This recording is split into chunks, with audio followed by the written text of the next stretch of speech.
Selamat datang lagi di channel Belajar Bahasa Bali, tempat belajar bahasa dan aksara Bali. Pada video ini kita akan kembali belajar menulis aksara Bali. Nah, jika di video sebelumnya saya sudah menjelaskan tentang penganggit-tenganan bisa, yaitu aturan yang pertama ketika menulisnya atau menggunakannya. Nah, untuk teman-teman yang belum menonton, biar nyambung dengan video yang ini, silakan diklik dulu linknya di pojok kanan atas dari video ini, atau klik di deskripsi dari video ini. Nah, di dalam aturan yang kedua, ketika menggunakan bisa atau menulis bisa, berbunyi seperti ini di dalam bahasa Bali. Seluiring kruna lingga kali kecap sane wianjanane patah, tur mekekalih poleh tengenan. Ha mekekalih mewah dados bisa. Jadi bisa digunakan untuk menulis kata yang suku katanya sama. Masing-masing suku kata berakhiran H. Nah, biar mudah dipahami, langsung saja akan saya berikan contohnya. Nah, di sini contoh yang pertama adalah kata cah-cah. Nah, di sini kata cah-cah ini menggunakan dua huruf H. Nah, suku katanya sama. Suku kata yang pertama di sini adalah cah. Kemudian suku kata yang kedua juga cah. Nah, suku katanya sama. Masing-masing suku kata berakhiran H. Nah, di sini ini ada H-nya yang pertama, suku kata yang pertama. Suku kata yang kedua juga H ya. Jadi cah-cah kedua-duanya ini menggunakan bisa. Oke.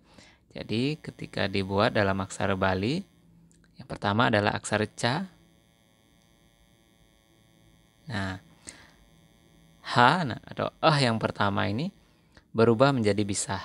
Tidak H dengan adag-adag ya. Ini yang pertama berubah menjadi bisa. Oke, yang ini.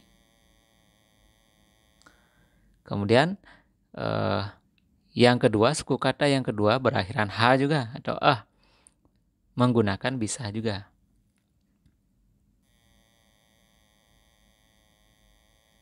Nah, kemudian bisa lagi ya. Jadi kedua-duanya menggunakan bisa. Nah, seperti ini bisa dilihat. Nah, berbeda dengan aturan yang pertama ya. Jadi kalau di dalam aturan yang pertama, H-nya cuma ada satu dan di belakang. Ya. Nah, ini dua di dalam suku kata yang sama. Cah-cah. Oke, bisa ya. Nah, di sini contoh yang kedua. Misalnya ada kata keh-keh ya sebagai contoh. Misalnya yang kedua ada kata keh-keh. Ini juga suku katanya sama. Ada H juga ya. Nah, ini kedua-duanya sama seperti di atasnya. Akan berubah menjadi bisa. Oke, yang pertama dibuat adalah taleng untuk bunyi E. Aksara K. Nah, K. H yang pertama di suku kata pertama akan berubah menjadi bisa.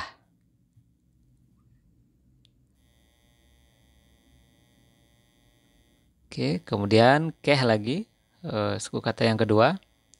Yang dibuat adalah taleng dulu untuk bunyi E. Aksara K. Nah, keh, K. Kemudian H yang terakhir, yang suku kata yang kedua, juga menggunakan bisa ya.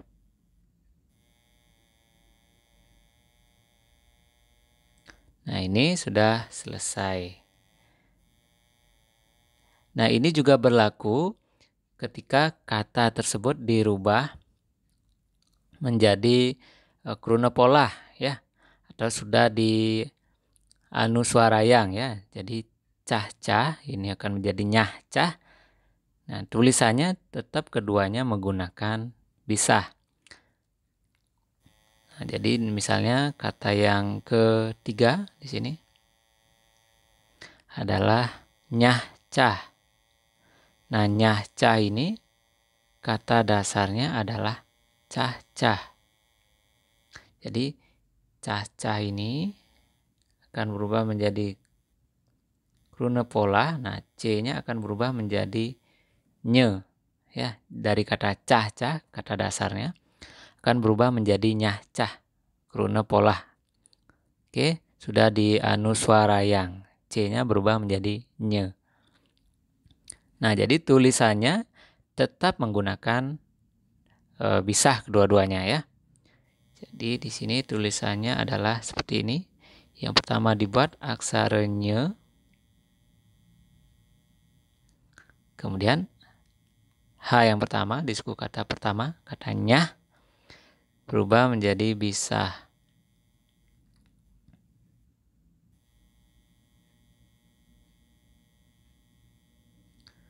Oke, kemudian cah, aksara ca.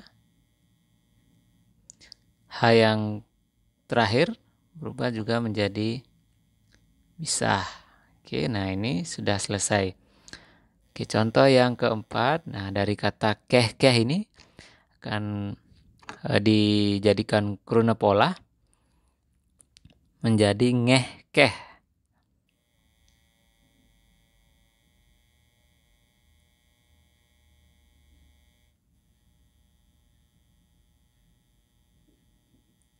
Nah, diperhatikan huruf K ini, K Latin akan menjadi eng ya.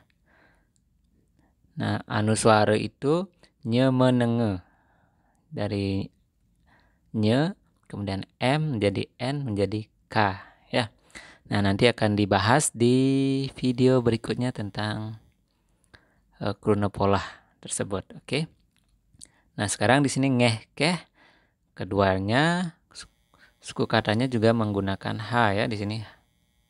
Kata ngeh suku kata yang pertama, kemudian keh suku kata yang kedua. Jadi yang pertama dibuat di sini adalah aksara nga. Oke, maksudnya pengangge suara e dulu ya biar jadi nge, yaitu taleng. Nah, kemudian aksara nga. Nah, sudah jadi nge. Kemudian bisa ngeh. Nah, kemudian aksara K. Nah, tapi sebelumnya adalah pengangge suara taleng. Kemudian baru aksara K. Nah, kemudian yang terakhir adalah bisa. Nah, ini sudah selesai. Jadi, aturan yang kedua, jika suku katanya sama atau kecapnya sama, nah seperti di sini, cah-cah. Nah, suku katanya kan sama kedua-duanya. Kedua-duanya juga punya H ya, atau Jadi, kedua-duanya menggunakan bisa. Contoh yang kedua di sini keh-keh. Nah, suku katanya juga sama. Ada H-nya kedua-duanya. Nah, jika yang aturan yang pertama cuma satu dan itu di belakang, itu akan berubah menjadi bisa. Nah, itu aturan yang kedua. Nah, sebagai latihan, silakan dikerjakan di kolom komentar atau bisa juga di buku tulis ya. Nah, di sini latihannya.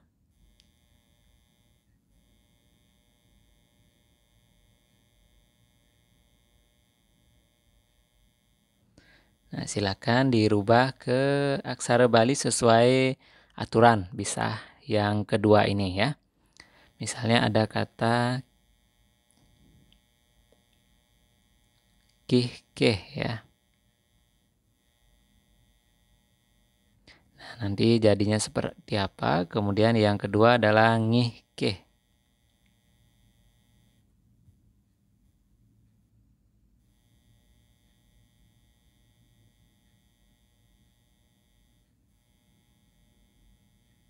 Nah, ini dua latihan. Silakan dicoba-coba. Bisa menggunakan aplikasi papan ketik atau juga bisa ditulis di buku tulis kemudian difoto ya. Nanti dikirimkan ke akun Instagram dari channel ini.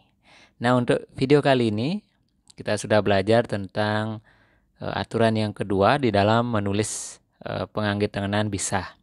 Jadi jika ada pertanyaan silakan sampaikan di kolom komentar. Jika kalian suka dengan videonya silakan tekan tombol like. Jika video ini dirasa bermanfaat silakan di-share atau dibagikan. Oke, sekian dulu, sampai jumpa dan terima kasih.